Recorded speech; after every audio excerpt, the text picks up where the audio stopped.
Et donc là, c'est une toute petite appellation parce qu'en fait ici on voit toute l'appellation du nord, donc ça va de là-bas au nord jusque le sud. Donc c'est vraiment tout petit en termes de... Ça fait à peu près 4 km du nord au sud. Donc c'est vraiment une petite appellation.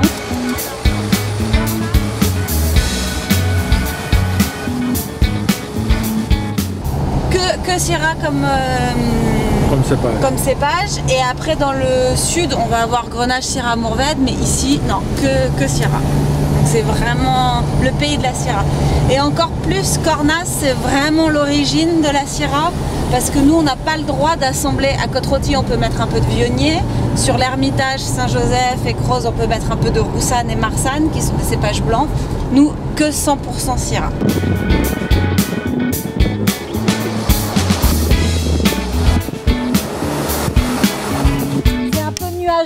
Parce que là en face c'est les Alpes, donc tu as le Vercors qui est les Préalpes et derrière, mais là quand c'est clair tu peux voir jusqu'au Mont Blanc, c'est très... Ah oui. Mais là aujourd'hui c'est un peu nuageux.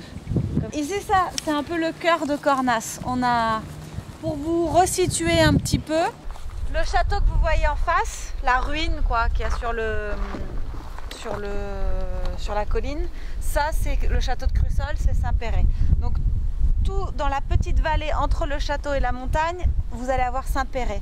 Saint-Péret c'est que du blanc, Roussanne et Marsanne, et moi c'est un peu devenu ma spécialité parce qu'il y a 2 ans je me suis installée sur Saint-Péret et j'ai récupéré un domaine où je fais mon vin. Ici on est au cœur de Cornas parce que c'est un coteau qui s'appelle Chaillot, où nous on a la parcelle au milieu qui s'appelle les Ruchers, enfin que nous on appelle les Ruchers. C'est une petite parcelle qui fait un peu moins qui fait presque 1 hectare.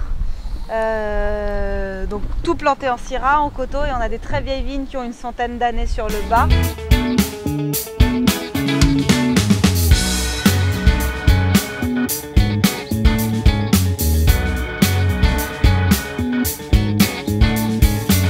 On travaille en bio sur tout le domaine. Ah oui. Ouais. Donc du coup... Ça fait pas, hein. Ouais, ça fait plus de... Officiellement, c'est depuis le millésime 2015, mais la conversion en France, elle prend 3 ans, donc bon, ça fait quelques années quand même.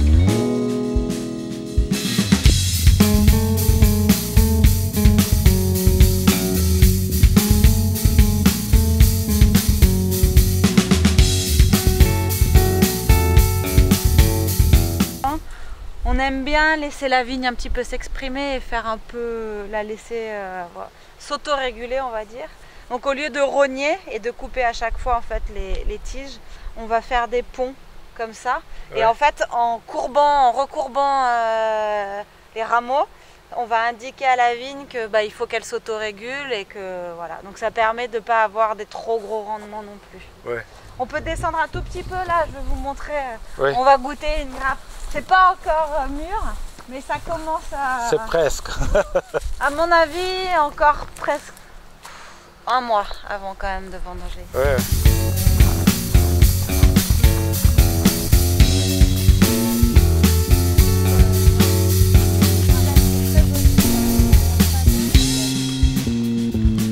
Mais bon, c'est pas du tout il est encore loin. Ah oui? Loin? Au moins 1 mois. Pas tout avéré, il y en a qui sont encore vertes, tu vois, c'est pas tout... C'est pas tout...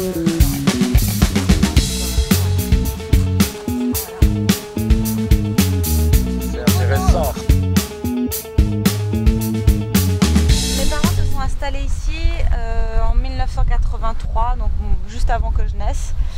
Et ils ont récupéré cette première parcelle. Et comme ils n'avaient qu'une parcelle, c'est devenu un uniparcellaire, un single vineyard. Après, parce qu'ils ont récupéré d'autres vignes, mais ils n'avaient pas envie de mélanger avec ça parce qu'ici, il y a vraiment un terroir un peu particulier. Donc c'est devenu un peu notre flagship, c'est pour ça les ruchers, ça a toujours été notre vin phare. Et en fait, il y avait des ruches juste là sur les petites terrasses qu'on a enlevées maintenant qu'ils sont chez mes parents parce que là maintenant il y a beaucoup de vignes et les abeilles elles aiment bien quand il y a un peu plus de diversité aussi. Donc chez mes parents il y a un peu plus de...